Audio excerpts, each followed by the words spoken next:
단체 상해보험에 보험금을 주지 않으려던 사업주와 저와의 전화통화, 그 뒷이야기입니다.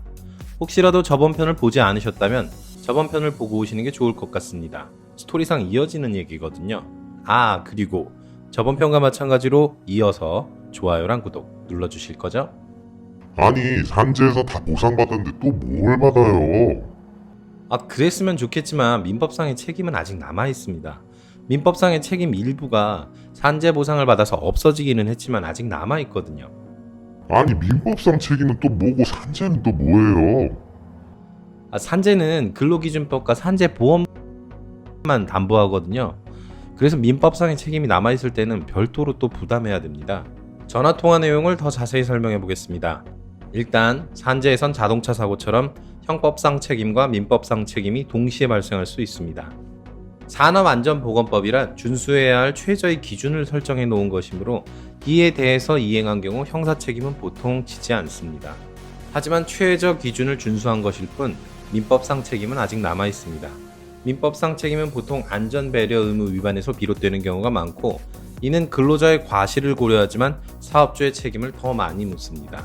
형법상 책임의 하한을 산업안전보건법으로 정해놓은 것처럼 민법상 책임의 하한을 고려한 것이 바로 근로기준법이라고 볼 수 있습니다. 적어도 사업주는 근로기준법상의 책임을 다해야 합니다. 따라서 근로기준법보다 110% 많은 보상을 하는 산재가 적용되었다면 적어도 근로기준법상 책임을 다했고, 이게 민법상 책임도 다한 것처럼 보일 수 있습니다.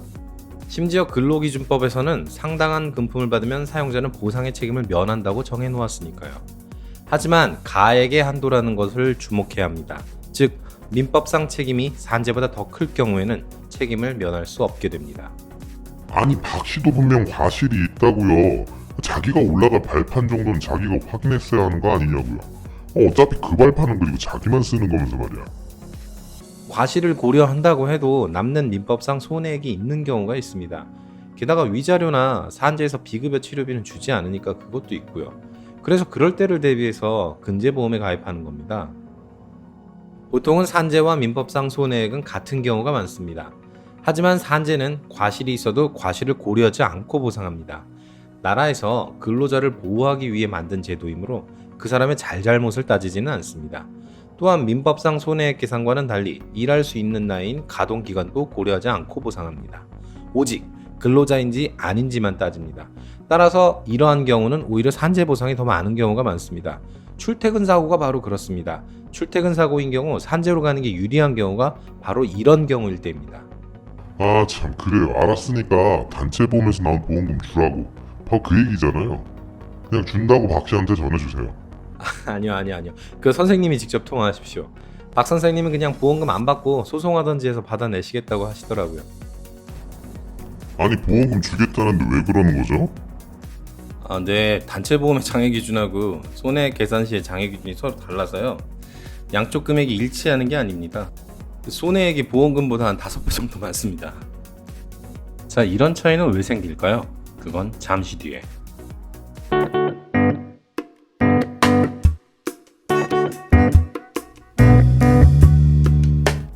단체 상해보험이 정액으로 지급되는 것은 아실 겁니다. 담보금액에서 장애율을 곱해서 계산하죠. 하지만 산재 역시 이와 비슷한 방식으로 계산합니다. 산재는 장애급여를 계산할 때 평균 임금의 급수별 보상일수를 곱해서 보상합니다. 장애의 중한 정도에 따라 기존에 받던 급여 몇 달치를 차등적으로 보상한다고 보면 됩니다. 하지만 민법상 손해액은 실손해액을 보상하므로 나이가 어릴수록, 과실이 적을수록, 장애가 영구적이고 심할수록, 소득이 많을수록 손해액이 커지게 됩니다. 게다가 이 경우 말고도 위자료나 산재 비급여 부분 등은 산재에서 보상하지 않기 때문에 더욱 커질 수도 있습니다. 아니, 그럼 설계사는 왜 단체 상해보험으로 될 거라고 얘기한 거예요? 근제보험 얘기는 전혀 없었는데. 전 잘 모르겠습니다. 그건 한번 직접 통화해 보시죠. 전 설계사가 아니라서 왜 그런지에 대해서는 잘 모르겠습니다. 아니, 그게 뭐 어쨌든 그러지 마시고 박 씨한테 좀 얘기 좀 해주세요. 아니요. 그건 할 수 없습니다. 전 박사 사람이라서 그렇게 할 수는 없습니다. 전 상황 설명드린 것뿐 결정은 직접 하셔야죠. 일단 설명은 다 들으신 것 같네요. 그러니까 직접 통화하십시오. 자, 이만 끊겠습니다.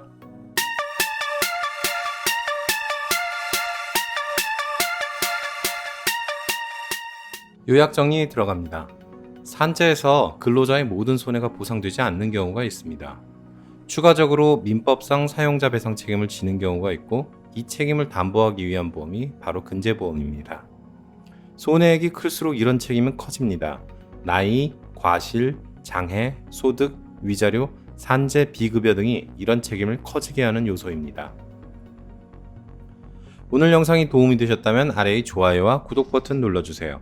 상담을 원하시거나 교육을 원하시는 분은 네이버에서 손해와 보험 연구소를 찾아주세요. 다음 편도 저희와 함께 해주십시오. 들어주셔서 감사합니다.